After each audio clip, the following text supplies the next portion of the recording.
Continuamos en Historia Antigua de la Filosofía, en la UNED. Estamos en el bloque primero, en el apartado cuarto, en la tercera parte. La educación y el gobierno del sabio. Las clases sociales tienen un fundamento natural, pero no se heredan de forma férrea, pues las aptitudes pueden variar enormemente entre las generaciones. Por desgracia, las tres tareas son asignadas en las actuales sociedades por razones familiares o casuales, y esto es fuente de conflictos e ineficiencias. Ello es especialmente grave porque lo que se refiere a la clase gobernante. Por este motivo, la educación no puede dejarse en mano de los particulares, sino que debe ser dirigida y sostenida por el Estado, que toma los nacidos a su cargo tan pronto puedan separarse de sus madres para seguir un riguroso plan de estudios adaptado a las características naturales del alumno.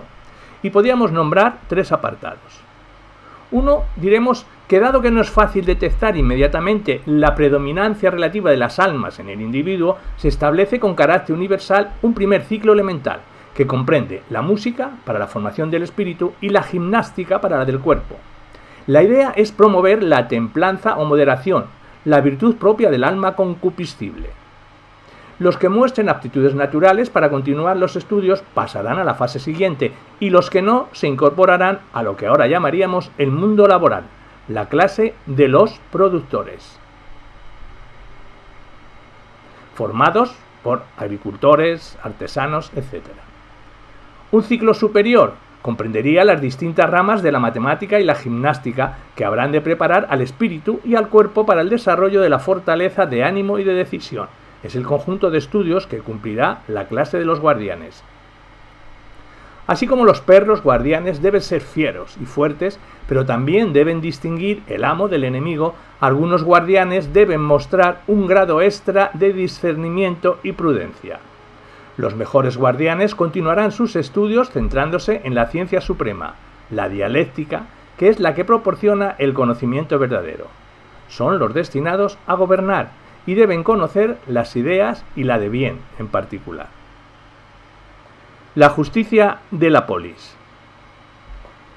Si la justicia en el individuo es la armonía y equilibrio entre sus tres almas, la justicia en la polis será la armonía y equilibrio entre las tres clases sociales.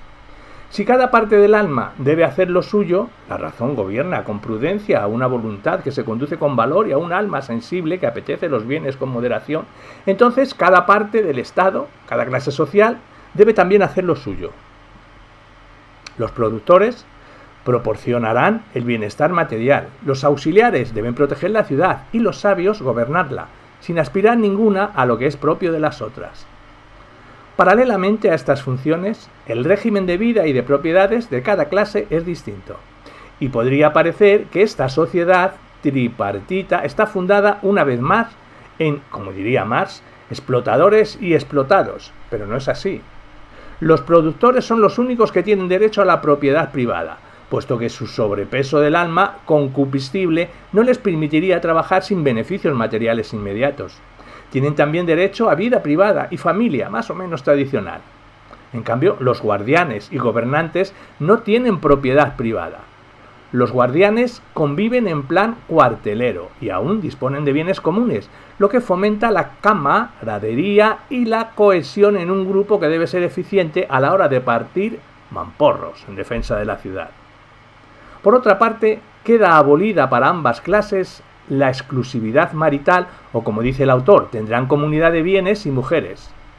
Esto segundo no suena muy bien, pero deben ustedes tener en cuenta que Platón no excluye a la mujer de ninguna tarea de cualquiera de las tres clases sociales, porque el criterio debe ser el de la valía personal, y eso lo determinan las almas y no el género.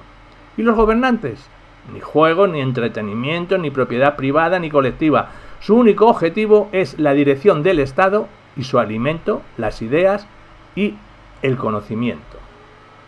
Esto condena la forma tradicional de vida de los griegos y de casi todos los pueblos, incluyendo los actuales, y condena también el principio básico de la democracia, que es el de la participación igualitaria en la administración del poder, tal como se defendían los sofistas como Protágoras, que ya sabemos lo que pasa en ese caso, Acaban gobernando los que no saben o buscan su provecho personal y no el bien común, como lo politicastro de la democracia de su tiempo. Los militares persiguen fines ajenos, como el poder, como los 30 tiranos, y algunos productores acaparan la riqueza, como los oligarcas y los plutócratas. Las clases sociales, sin embargo, no deben entenderse como castas cerradas. Es la valía natural y la educación recibida consiguiente lo que determina el lugar de cada individuo en la sociedad. Expresamente afirma Platón que los hijos de los guardianes podrán recalar en la clase de los productores o promocionar a la de los gobernantes si muestran las debidas cualidades. Lo cuentan en la República con la ayuda, una vez más, de un mito, la divinidad que había creado a los hombres incorporando oro en unos, plata en otros y bronce y hierro en otros, pero los azares de la reproducción pueden alterar la proporción de los metales.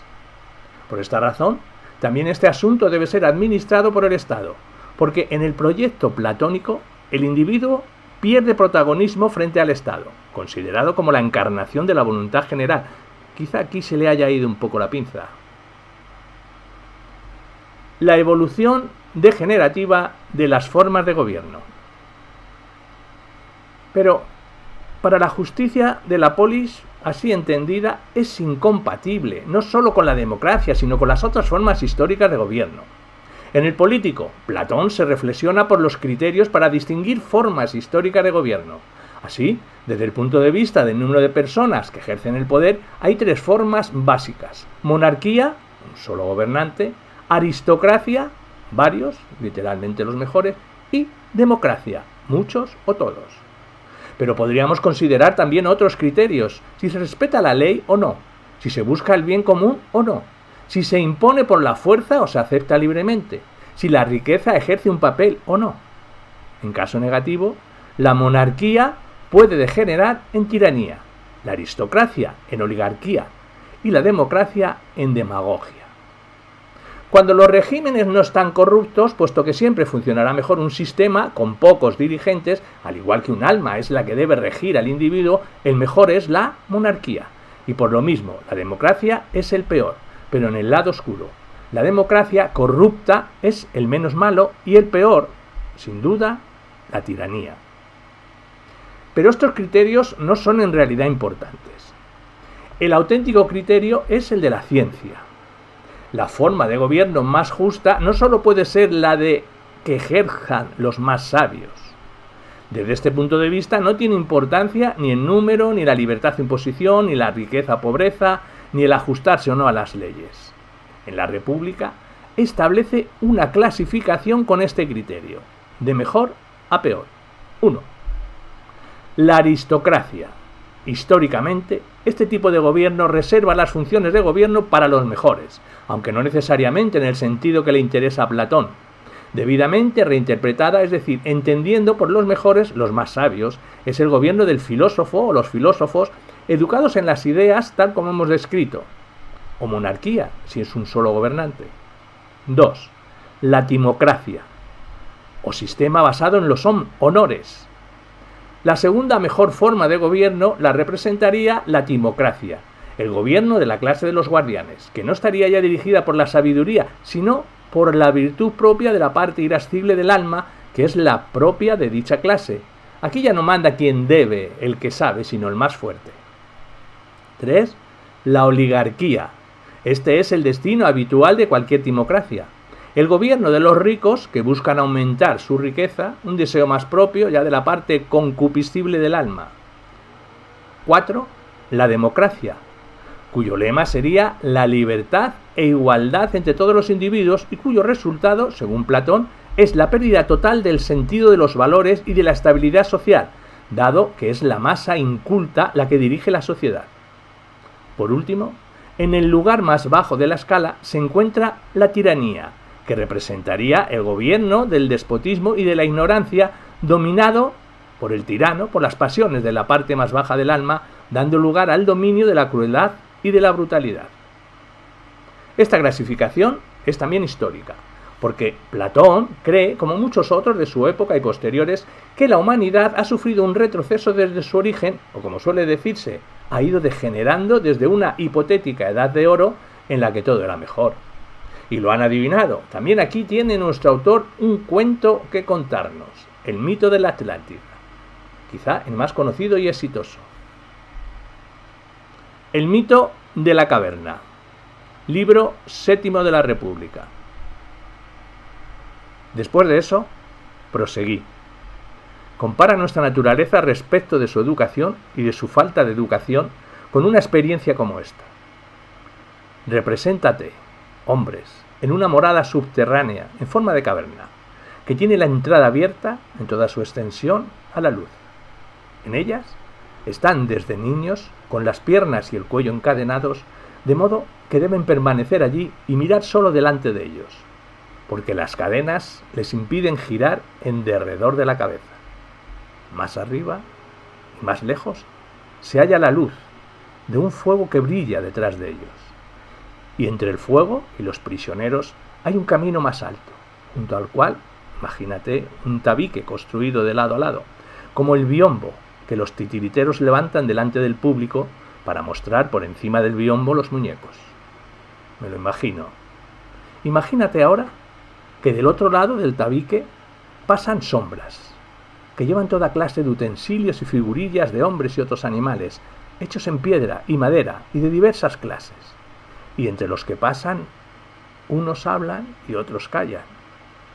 Aquí aparecen los prolegómenos al mito de la caverna.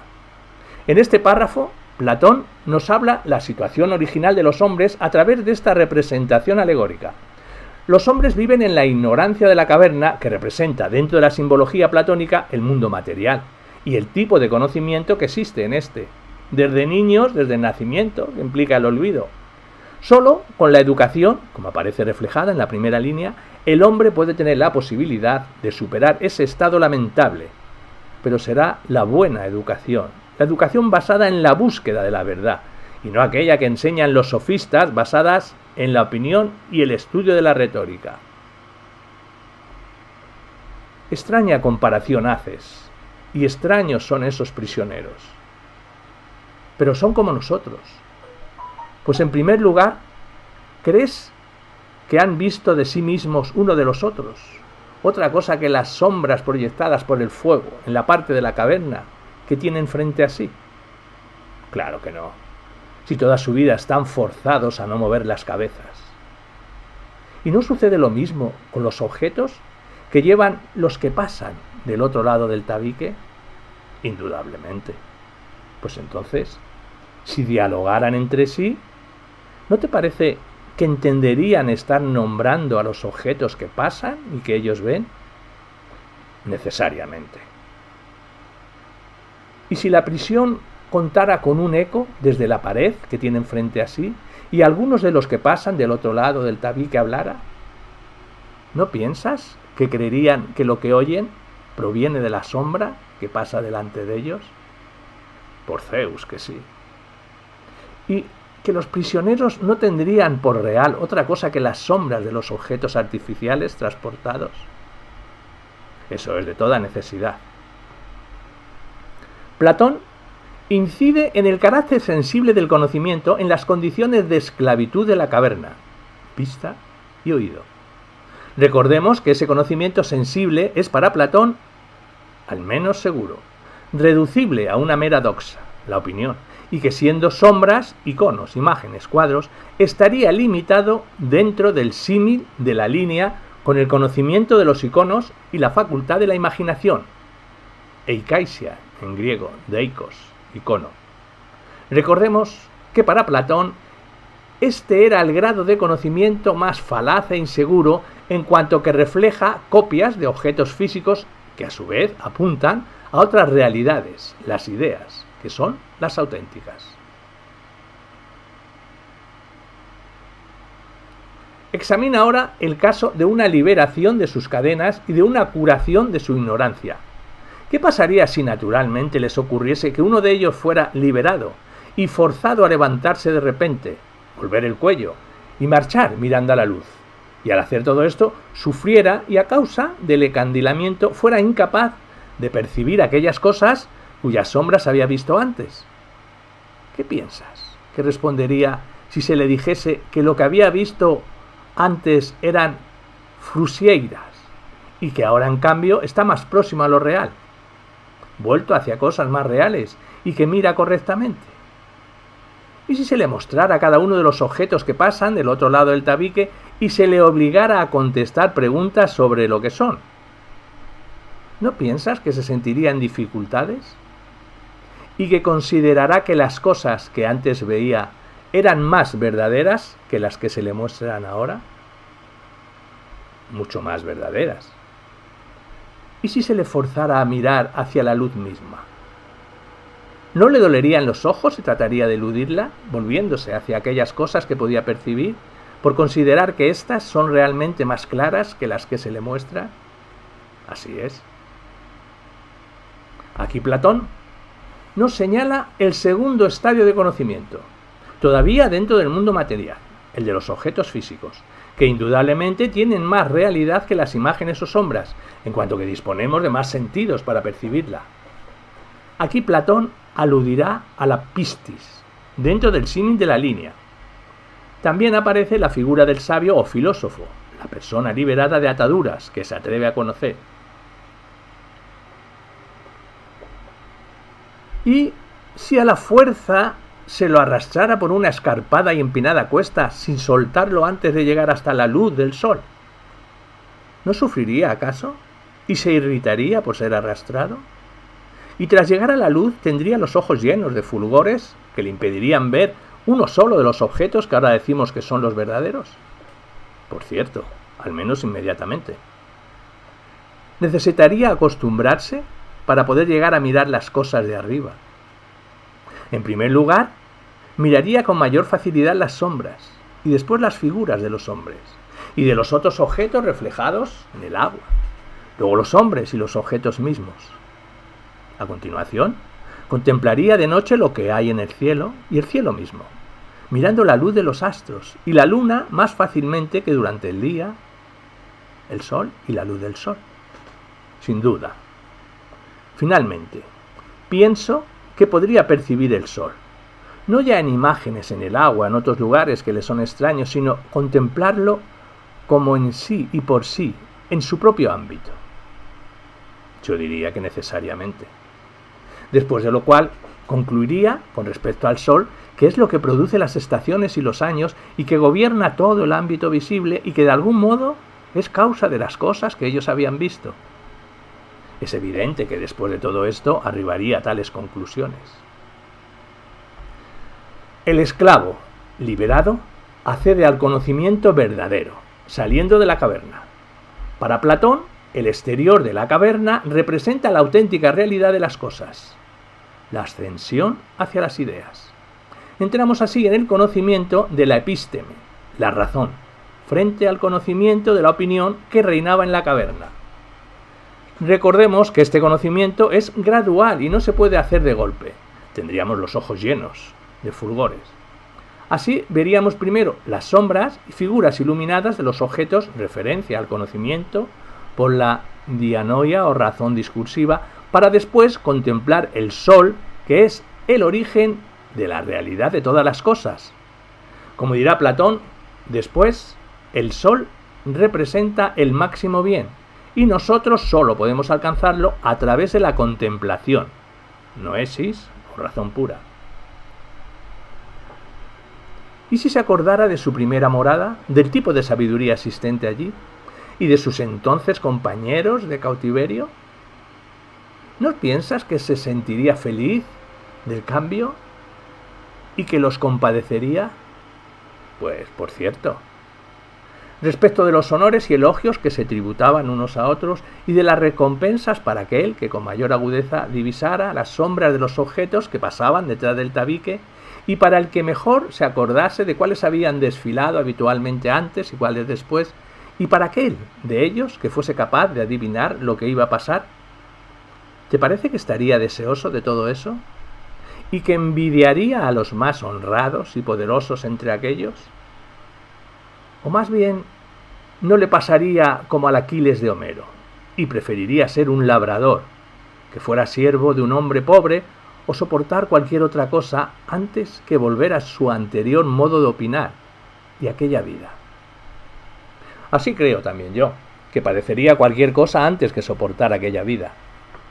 Piensa ahora esto. Si descendiera nuevamente y ocupara su propio asiento, ¿no tendría ofuscados los ojos por las tinieblas al llegar repentinamente del sol? Pues sin duda. ¿Y si tuviera que discriminar de nuevo aquellas sombras, en ardua competencia con aquellos que han conservado en todo momento las cadenas, y viera confusamente hasta que sus ojos se reacomodaran a ese estado y se acostumbraran en un tiempo nada breve? ¿No se expondría al ridículo? Y a que se dijera de él que por haber subido hasta lo alto se había estropeado los ojos, y que ni siquiera valdría la pena intentar marchar hacia arriba. ¿Y si intentase desatarlos y conducirlos hacia la luz? ¿No lo matarían? Si pudieran tenerlo en sus manos y matarlo. Pues seguramente. Platón sugiere aquí una visión más explícita del sabio el filósofo, evocando claramente la figura de Sócrates y quizá la suya propia, al ser objeto de críticas por sus extravagantes teorías.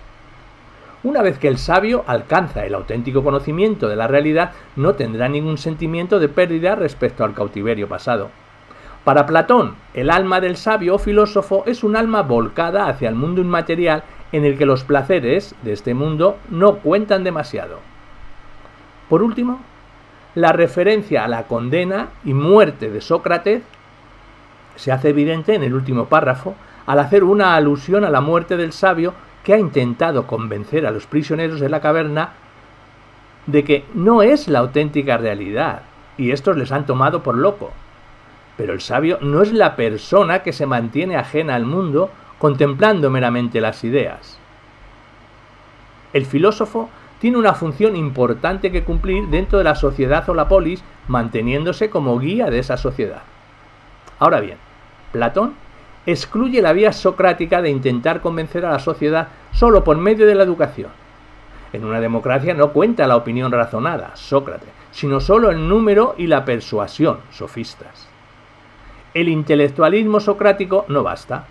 El filósofo debe imponer la verdad a la sociedad, legitimando, en definitiva, un gobierno autoritario. En el pasaje se habla de obligar, de arrastrar, etc.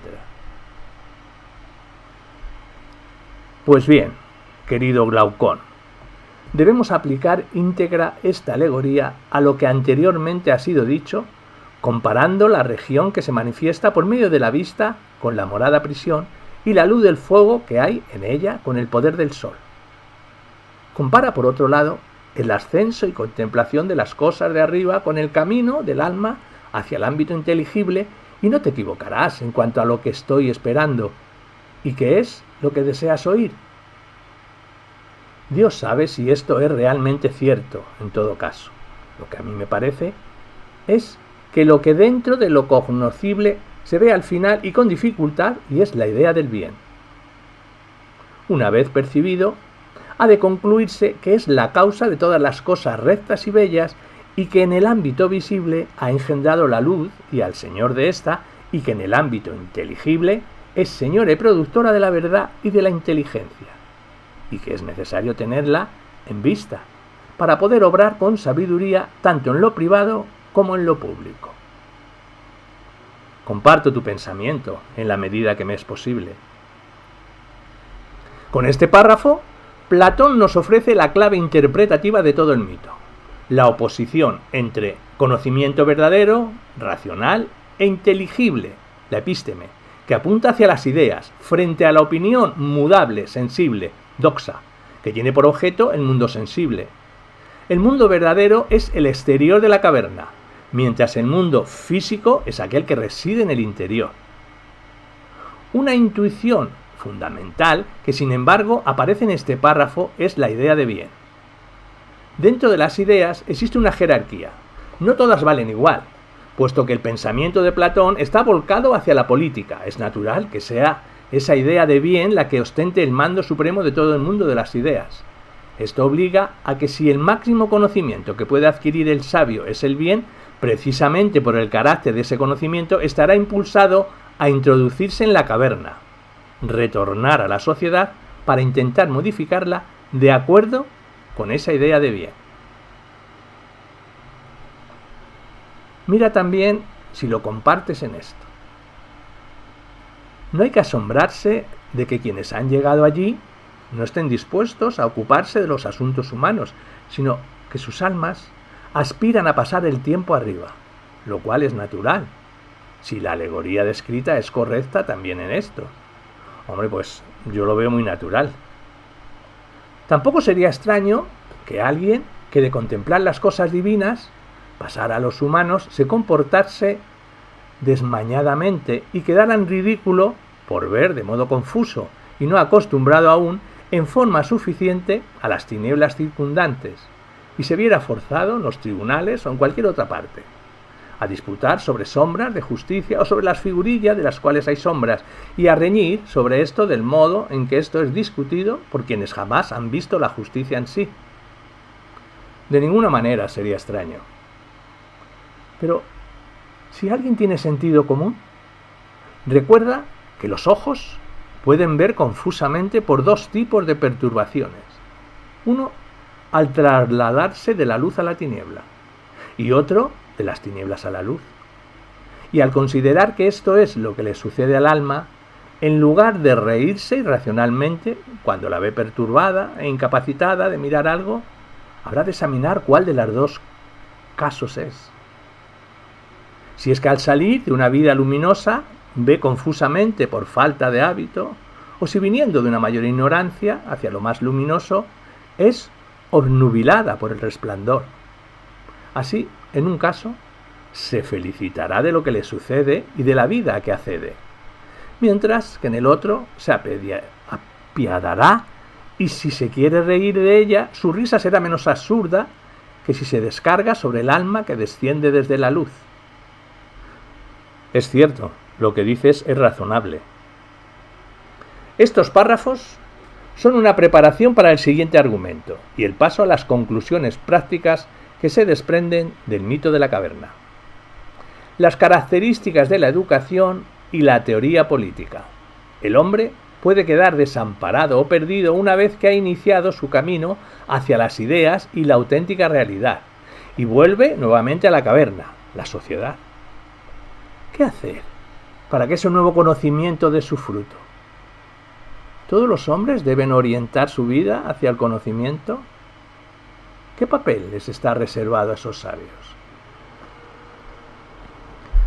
Debemos considerar entonces, si esto es verdad, que la educación no es como la proclaman algunos. Afirman que cuando la ciencia no está en el alma, ellos la ponen, como si se pusiera la vista en ojos ciegos. Afirman eso, en efecto. Pues bien, el presente argumento indica que en el alma de cada uno hay el poder de aprender y el órgano para ello, y que así como el ojo no puede volverse hacia la luz y dejar las tinieblas, si no gira todo el cuerpo, del mismo modo hay que volverse desde lo que tiene génesis, con toda el alma, hasta que llegue a ser capaz de soportar la contemplación de lo que es, y lo más luminoso de lo que es lo que llamamos el bien. ¿No es así? Sí, es cierto. Por consiguiente, la educación sería el arte de volver este órgano del alma del modo más fácil y eficaz en que puede ser vuelto, mas no como si le infundiera la vista, puesto que ya la posee, sino en caso de que se lo haya girado incorrectamente y no mire a dónde debe, posibilitando la corrección. Así parece, en efecto. Ciertamente, las otras denominadas excelencias del alma parecen estar cerca de las del cuerpo, ya que si no se hallan presentes previamente pueden después ser implantadas por el hábito y el ejercicio. Pero la excelencia del comprender da la impresión de corresponder más bien o algo más divino, que nunca pierde su poder, y que según hacia donde sea dirigida es útil y provechosa, o bien inútil y perjudicial. ¿O acaso no te has percatado de que esos que son considerados malvados, aunque en realidad son astutos, poseen un alma que mira penetrantemente y ve con agudeza aquellas cosas a las que se dirige, porque no tiene la vista débil, sino que está forzada a servir al mal, de modo que cuanto más agudamente mira, tanto mal produce. Claro que sí. No obstante, si desde la infancia se trabajara podando en tal naturaleza lo que con su peso plomífero y su afinidad con lo que tiene Génesis, y adherido por medio de la glotonería, lujuria y placeres de esa índole, inclina hacia abajo la vista del alma, entonces, desembarazada ésta de ese peso, se volvería hacia lo verdadero. Y con este mismo poder, en los mismos hombres, vería del modo penetrante con que ve las cosas a las cuales está ahora vuelta. Sí, es probable. Platón nos ofrece algunas pistas sobre la concepción de la naturaleza humana y la educación. La naturaleza humana consta de un alma que apunta hacia la divinidad, es decir, hacia las ideas. Recordemos que en ese alma es de carácter inmaterial y se equipara a la razón. Ahora bien, ese alma está asociada con el cuerpo y por tanto muchas veces está oculta y es preciso sacarla a la luz. Sobre lo primero, Platón concibe al hombre como unión entre alma y cuerpo, unión de cual el cuerpo tiene indudablemente un carácter secundario y peyorativo, puesto que es un objeto físico y material. Pero el alma en el hombre, en cuanto está indisolublemente unida a este cuerpo, tiene tendencia a detener su atención en los placeres y objetos de ese mundo material, corrompiéndose. De aquí que Platón hable de 3 tipos de alma en el mito del carro alado. ¿Qué hacer entonces? Solo a través de la educación. Sí, desde la infancia. Y podremos lograr extraer las máximas virtudes de ese alma. El impacto de la mayéutica socrática sobre el pensamiento de Platón en este párrafo queda bastante claro. Debemos extraer de cada hombre aquellas potencialidades que están ocultas a simple vista. Recordemos que la educación para Platón está en la relación también con la teoría de la reminiscencia, que aprender es recordar cosas que ya conocíamos en otra vida. Y sigue diciendo, y no es también probable, e incluso necesario, a partir de lo ya dicho, que ni los hombres sin educación ni experiencia de la verdad pueden gobernar adecuadamente alguna vez el Estado, ni tampoco aquellos a los que se permite pasar todo su tiempo en el estudio, los primeros por no tener a la vista en la vida la única meta a que es necesario apuntar al hacer cuanto se hace privado o públicamente, y los segundos por no querer actuar, considerándose como si ya en vida estuviesen residiendo en la isla de los bienaventurados. ¿Verdad? Por cierto, que es una tarea de nosotros, los fundadores de este Estado, la de obligar a los hombres de naturaleza mejor dotada a emprender el estudio que hemos dicho antes, que era el supremo contemplar el bien y llevar a cabo aquel ascenso. Y tras haber ascendido y contemplado suficientemente, no permitirles lo que ahora se les permite. No lo entiendo. ¿A qué te refieres? Quedarse allí y no estar dispuestos a descender junto a aquellos prisioneros, ni participar en sus trabajos y recompensas, sean estos insignificantes o valiosos. Pero entonces, dijo Glaucón, seremos injustos con ellos y les haremos vivir mal, cuando pueden hacerlo mejor. Aquí pasamos de la educación a la teoría política. Aquí incide Platón en el carácter aristocrático y elitista que debe tener el Estado ideal en la República.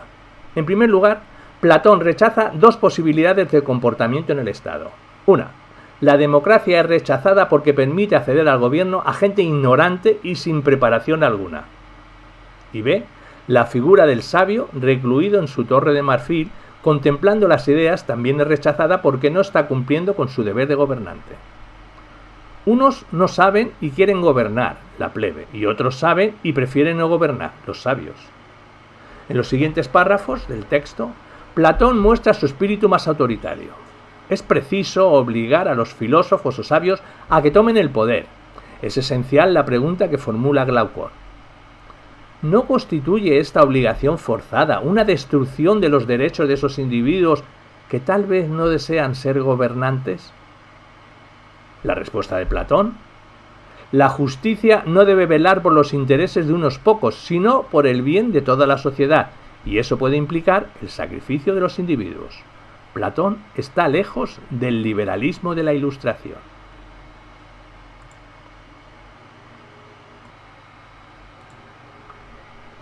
Te olvidas nuevamente, amigo mío, que nuestra ley no tiende a que una sola clase lo pase excepcionalmente bien en el Estado, sino que se las compone para que esto suceda en todo el Estado, armonizándose los ciudadanos por la persuasión o por la fuerza, haciendo que unos a otros se presten los beneficios que cada uno sea capaz de prestar a la comunidad. Porque si se forjara a tales hombres en el Estado, no es para permitir que cada uno se vuelva hacia donde le dé la gana, sino para utilizarlos para la consolidación del Estado. Es verdad, lo había olvidado, en efecto. En este párrafo es muy importante para entender a Platón. Siguiendo este texto, la justicia tiene un carácter global, la búsqueda de un bien general. No tiende a que una sola clase. Este bien general no se entiende de forma individual. La justicia debe ser definida como el dar y exigir a cada cual lo que le corresponde, según su naturaleza, dentro de un Estado.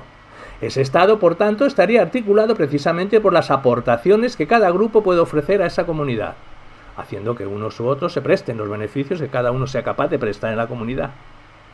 Aquí Platón está planteando su división social entre los gobernantes filósofos, el sabio salido de la caverna, los guardianes con mayor proporción del alma irascible del habitual y los productores dedicados a las actividades económicas. Esta división se refleja en su mito del carro alado, división del alma en tres partes que definen al mismo tiempo estos tres estados sociales.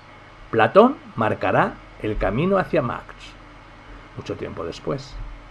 La revolución y la lucha de clases hace que los derechos y libertades individuales no sean respetados en la búsqueda de una sociedad perfecta, la sociedad sin clases.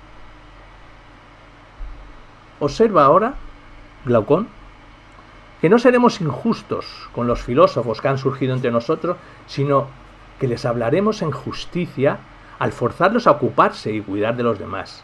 Les diremos en efecto que es natural que los que han llegado a ser filósofos en otros estados no participen en los trabajos de estos porque se han criado por sí solos, al margen de la voluntad del régimen político respectivo, y aquel que se ha criado solo y sin deber alimento a nadie, en buena justicia, no tiene por qué poner celo en compensar su crianza a nadie.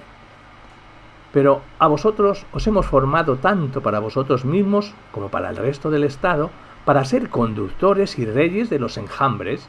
Os hemos educado mejor y más completamente que a los otros, y más capaces de participar tanto en filosofía como en la política. Cada uno a su turno, por consiguiente, debéis descender hacia la morada común de los demás y habituaros a contemplar las tinieblas, pues una vez habituados veréis 1000 veces mejor las cosas de allí y conoceréis cada una de las imágenes y de que son imágenes, ya que vosotros habréis visto antes la verdad en lo que concierne a las cosas bellas, justas y buenas. Y así, el Estado habitará en la vigilia para nosotros y para vosotros, no en el sueño, como pasa actualmente en la mayoría de los estados, donde compiten entre sí como entre sombras y disputan en torno al gobierno como si fuera algo de gran valor. Pero lo cierto es que el Estado, en el que menos anhelan gobernar quienes han de hacerlo, es forzosamente el mejor y el más alejado de disensiones, y lo contrario cabe decir del que tengan los gobernantes contrarios a esto. Efectivamente, lo que me dices es muy cierto. Aquí, nuevamente, aparecen elementos anteriormente tratados, referencias al mito de la caverna y al papel del filósofo. Como algo novedoso en este párrafo, es preciso incidir aquí que Platón, al argumento sobre la justicia para obligar a los filósofos a ocuparse de los asuntos del Estado, añade otro nuevo. El individuo no es nada sin la comunidad humana en la que nace, vive y se educa. Por tanto, según Platón, estos sabios educados desde el Estado deben obediencia a esa sociedad que les ha formado. Esta idea se va a repetir con Aristóteles y Santo Tomás cuando nos dicen que la comunidad humana es previa al individuo y que este último es desvalido sin ella. Como veremos también, se opone frontalmente con la visión de Hobbes y Locke, que defenderán justamente lo contrario, el individuo como formador de la sociedad. En las últimas líneas, Platón intuye las cualidades del Estado ideal, aristocrático, gobernado por los mejores, que buscan el interés general y autoritario, sin disensiones. Podemos advertir que la democracia quedaría así como un gobierno tomado en muy baja estima por Platón. Pensemos que solo una tiranía es peor que la democracia, según este autor.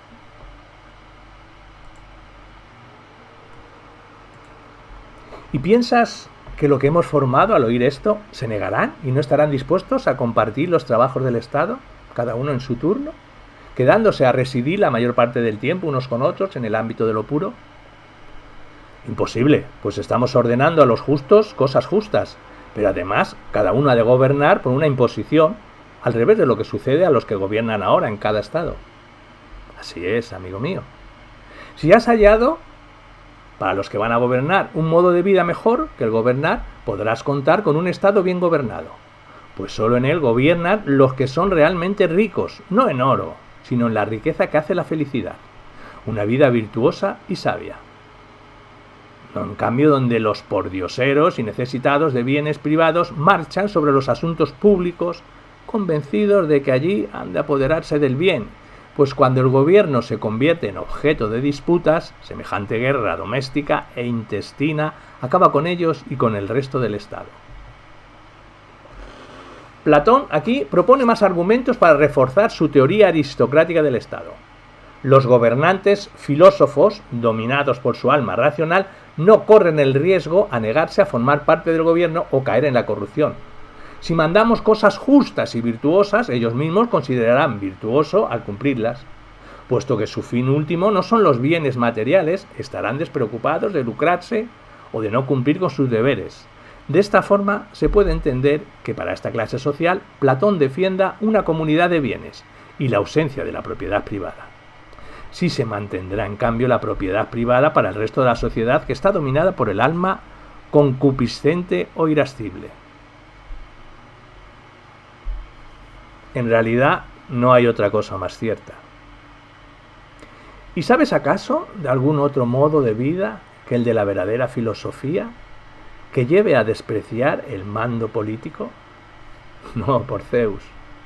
Es necesario entonces que no tenga acceso al gobierno los que están enamorados de éste, si no, habrá adversario que los combata, sin duda. En tal caso, ¿impondrás la vigilancia del Estado a otros, a quienes además de ser los más inteligentes en lo que concierne al gobierno del Estado, prefieren otros honores y un modo de vida mejor que el de gobernante del Estado? No, a ningún otro. ¿Quieres ahora que examinemos de qué modo se formarán tales hombres y cómo se los ascenderá hacia la luz, tal como dicen que algunos han ascendido desde el Hades hasta los dioses? ¿Cómo no habría de quererlo? Pero esto me parece que no es como un voleo de concha, sino un volverse del alma desde un día nocturno hasta uno verdadero, o sea, de un camino de ascenso hacia lo que es. Camino al que correctamente llamamos filosofía. Efectivamente.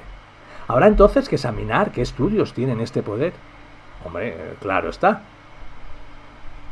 ¿Y qué estudio, Glaucón, será el que arranque al alma desde lo que se deviene hacia lo que es? Al decirlo, pienso a la vez esto. ¿No hemos dicho que tales hombres deberían haberse ejercitado ya en la guerra? Sí, lo hemos dicho, en efecto. Por consiguiente, ¿el estudio que buscamos debe añadir otra cosa a esta? No sé, ¿cuál? No ser inútil a los hombres que combate. Así debe ser, si es que eso es posible.